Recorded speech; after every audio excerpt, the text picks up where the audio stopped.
அதிமுக 5 ஆண்டு காலத்தில் இந்த இடத்துல எவ்வளவோ ஆர்ப்பாட்டங்கள், போராட்டங்கள், உண்ணாவிரதம் நடத்தி இருக்கிறோம். இந்த இடத்துல மாநகராட்சிக்கு முன்னாடி இறைவனுடைய ஆணையால நாம் நடத்துகிற கடைசி போராட்டம் இந்த போராட்டம். ஒரு அமாவாசைக்கு பிறகு கரெக்டா ஒரு அமாவாசை முடிஞ்ச அடுத்த பௌர்ணமியில தமிழகத்தினுடைய முதலமைச்சராக நம்முடைய அண்ணன் எடப்பாடியார், இன்னும் கூட பலமா கைதட்டலாம், தமிழகத்தினுடைய முதலமைச்சராக நம்முடைய அண்ணன் எடப்பாடியார் பொறுப்பேற்பதை ஒரு ஸ்டாலின் அல்ல, 1 கோடி ஸ்டாலின் வந்தாலும் எந்த கொம்பாதி கொம்பனாலும் தடுக்க முடியாது.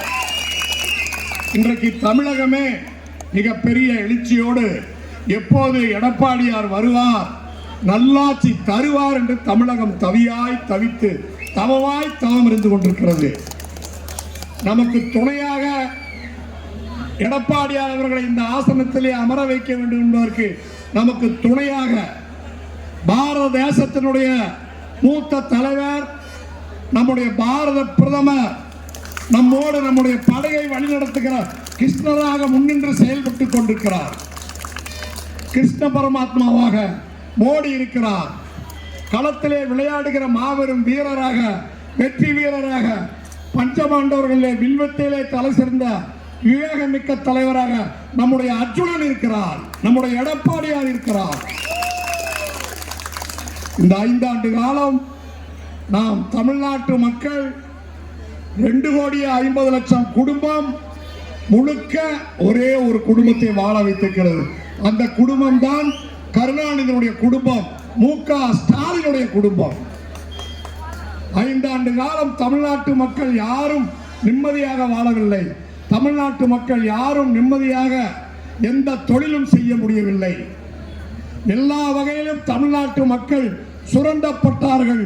சுரண்டப்பட்டு ஒடுக்கப்பட்டு மக்கள் வாழ்கிற வாழ்வாதாரம் இழந்து சிரமப்பட்டு கொண்டிருந்தார்கள். அதற்கெல்லாம் முடிவு கட்டி நாம் நடத்துகிற இந்த கடைசி போராட்டம், இங்கே திரண்டிருக்கிற 15,000 25,000க்கு மேற்பட்ட இளைஞர்கள், இளம்பெண்கள், மாணவர்கள், மாணவிகள் ஒரு சபதம் எடுக்க வேண்டும்.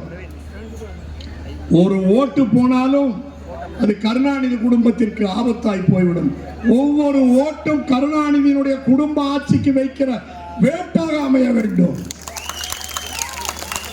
தமிழகம் இன்றைக்கு இந்தியாவிலே மிகப்பெரிய பாலியல் பூமியாக மாறிவிட்டது. நேற்றைக்கு முன்தினம் விளாத்திகுளத்திலே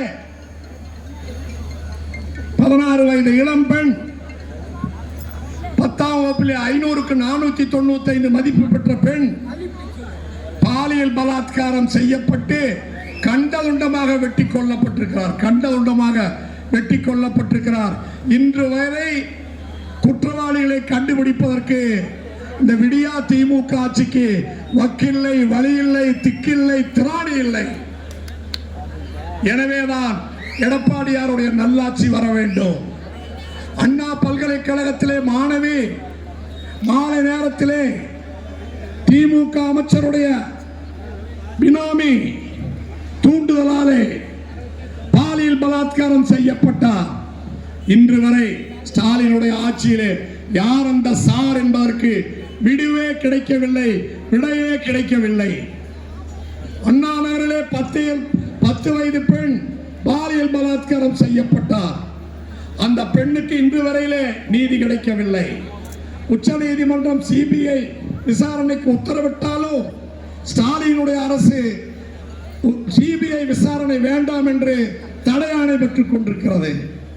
இப்படிப்பட்ட ஒரு ஆட்சி தேவையில்லை என்பதை உணர்த்துகிற வகையிலே பல்லாயிரம் பேர் இங்கே அணிதிரண்டிருக்கிறீர்கள். எனவே ஒற்றுமையாக இருந்து நம்முடைய தோழமை கட்சிகள் அனைத்தும் ஒருதாய் பெற்றெடுத்த பிள்ளைகளாக நீ நான் என்று வேறுபடாமல் நாம் என்று ஒற்றுமையாக இருந்து நம்மில் யாருக்கு ஒரு சிறு பங்கம் வந்தாலும் அதை முறியடித்து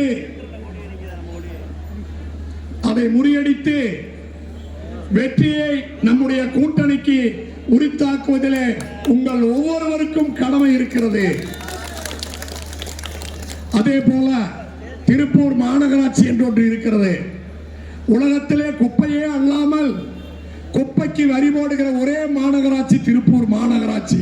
அதனுடைய மேயர் திரு தினேஷ்குமார்.